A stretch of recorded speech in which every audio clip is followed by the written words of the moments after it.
چھوٹا سا مناظرہ سنا دوں اپنا, چھوٹا سا, زیادہ نہیں. ایک دفعہ ایک صاحب میرے پاس آئے, وہ اصل میں واقعہ سنانے سے فائدہ یہ ہوتا ہے کہ واقعے کے ضمن میں بات بالکل اچھی طرح دماغ میں اتر جاتی ہے.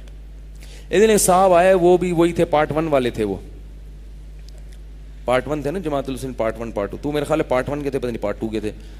تو وہ مجھے کہنے لگے کہ تم لوگ جو فقہا کو مانتے ہو, فلاں نے ابو حنیفہ نے یہ کہا, تو امام شافعی نے یہ کہا, تو فلاں فقہا نے یہ کہا, یہ کیا ہوتا ہے؟ قرآن کہہ رہا ہے اتبعوا ما انزل الیکم من ربکم, اللہ نے تم پر جو قرآن نازل کیا صرف اور صرف اس کے پیچھے چلو, صرف اس کے پیچھے چلو. ولا تتبعوا من دونہ اولیاء, اور اس کے کو چھوڑ کر کسی اور کو فالو مت کرو. تو جب خاموش ہوئے, میں نے کہا قرآن میں جو اللہ نے کہا کہ اس کتاب کے پیچھے چلو جو نازل ہوئی ہے, تو پوری کتاب مراد ہے یا آدھی مراد ہے؟ پوری کے پیچھے چلیں یا آدھی؟ میں سمجھ گیا کہ وہ کیا ہو گئے ہیں, پریشان. کہنے کہ یار یہ تو مسئلہ خراب ہو گیا, پتہ نہیں کون سی آیت پیش کریں گے مولوی صاحب. میں نے کہا پورے کے پیچھے چلو یا آدھے کے؟ اس نے کہا پورے کے. میں نے کہا پورے میں یہ بھی تو ہے وَاتَّبِعْ سَبِيلَ مَنْ أَنَابَ إِلَيَّ, اس شخص کے پیچھے چلو جو میرے راستے پر چل رہا ہے بھائی. تو اب دو قسم کی آیتیں ہیں, ایک آیت میں ہے کہ ڈائریکٹ قرآن پہ چلو, اور ایک میں ہے اس کے پیچھے چلو جو ڈائریکٹ قرآن پہ چل رہا ہے, یعنی گویا ڈائریکٹ نہیں چلو بلکہ اس کے پیچھے چلو جو قرآن پہ چل رہا ہے. اب میں نے یہ کہا یہ ایک ہی دو مختلف قسم کے حکم ایک ہی آدمی کو نہیں دیے جا سکتے کہ ڈائریکٹ بھی چلو اور کسی کو واسطہ بنا کے بھی چلو. یہ تو ایسا ہی ہو گیا, آپ سوراب گوٹ پہ کھڑے ہیں, آپ کو حیدرآباد کا راستہ معلوم نہیں, آپ کے پاس کار ہے, آپ حیدرآباد جانا چاہتے ہیں, آپ کسی سے پوچھ رہے ہیں میری منزل حیدرآباد ہے تو میں کیا کروں. ایک طریقہ تو یہ کہ آپ کو ڈائریکٹ حیدرآباد کا راستہ بتا دیا جائے, بھائی یہاں سے یوں جاؤ, ڈائریکٹ جاؤ, نوری آباد آئے گا, پھر یوں آئے گا, یہ نقشہ ہے, گوگل میپ ہے, سمجھ سکتے ہو تو ٹھیک ہے, آپ نے پورا گوگل میپ سمجھا, آپ جا رہے ہیں. اور ایک طریقہ یہ کہ یار آپ گاؤں کے دیہاتی ہو, آپ کو گوگل میپ کا نہیں پتا, ٹھیک ہے نا, آپ کو کچھ بھی نہیں پتا گوگل میپ کے نوری آباد کدھر ہے, تو پھر آسان یہ کہ بھائی اس کو آتا ہے, یہ جو ٹرک جا رہا ہے نا حیدرآباد, اس کے پیچھے پیچھے چلو, یہ وہیں جا رہا ہے.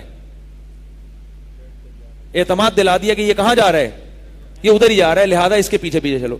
اب آپ جب اس کے پیچھے پیچھے جا رہے ہیں تو وہ آپ کو بلا کے کہتا ہے نہیں ڈائریکٹ جاؤ,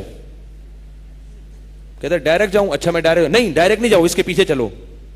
تو کہتا ہے بھائی یا تو ڈائریکٹ جاؤں گا یا پیچھے چلوں گا. آپ کہتے نہیں دونوں حکم کو ایک ہی وقت میں فالو کرو, ڈائریکٹ بھی جاؤ اور اس کو فالو بھی کرو. وہ کہے گا یہ کیا درد سر ہے بھائی. تو یہ دو متضاد حکم ہیں کہ قرآن کو ڈائریکٹ بھی فالو کرو اور کسی کے پیچھے بھی چلو. تو ایک ہی آدمی کو ایسا خطاب نہیں ہو سکتا. تو میں نے کہا کہ یہ الگ الگ کیٹیگری کے لوگ ہیں نا, ان کو خطاب ہے. جس کو پورا قرآن آتا ہے وہ ڈائریکٹ قرآن پہ چلے گا, اور جس کو پورا نہیں آتا جیسے کہ آپ کو نہیں آتا, ان سے میں نے کہا یہ والی آیت نہیں آتی تھی آپ کو, وہ والی آتی تھی نا. جب آپ لوگ کے نہیں آ رہا تو پارٹ 1 کی سمجھ میں کہاں سے آئے گا. تو میں نے کہا کہ جس کو پورا قرآن آتا ہے تو وہ ڈائریکٹ چلے گا, جس کو پورا نہیں آتا تو وہ اس کے پیچھے چلے گا جس کو پورا آتا ہے. آتا نہ ہو اور دعویٰ یہ کرنا کہ مجھے پورا آتا ہے اور لوگوں کو اپنے پیچھے چلا دینا, اس سے کیا پیدا ہوگی, گمراہی. تو آپ پورا قرآن لوگوں کو نہیں بتا رہے, آدھا آدھا بتا رہے ہیں, آدھا آدھا بتا رہے ہیں. پھر ہوا کیا, وہ ایک الگ کہانی ہے. تو میں یہ عرض کر رہا ہوں کہ مسئلہ گڑبڑ کہاں سے ہوتا ہے, ہم پورے قرآن کو فالو نہیں کرتے. تو پورے قرآن میں اللہ نے علماء کی اتباع کا بھی حکم دیا ہے. تو یہ جو منکرین حدیث ہیں یا وہ لوگ جو فقہا کی اتباع میں عار محسوس کرتے ہیں اور وہ کہتے ہیں ہم صرف قرآن و سنت کو مانتے ہیں, تو نہیں مانتے قرآن و سنت کو. اگر ہم پوری حدیثوں کو مانیں گے تو حدیثوں کا مطلب بھی آپ سمجھ لیں. رسول اللہ صلی اللہ علیہ وسلم کی صحیح حدیث ہے, آپ نے فرمایا بلغوا عنی ولو آیا, جو بھی مجھ سے سنو آگے پہنچا دو. اور فرمایا رب حامل فقہ غیر فقیہ, بہت سے لوگ علم کی بات جانتے ہیں مگر سمجھتے نہیں ہیں.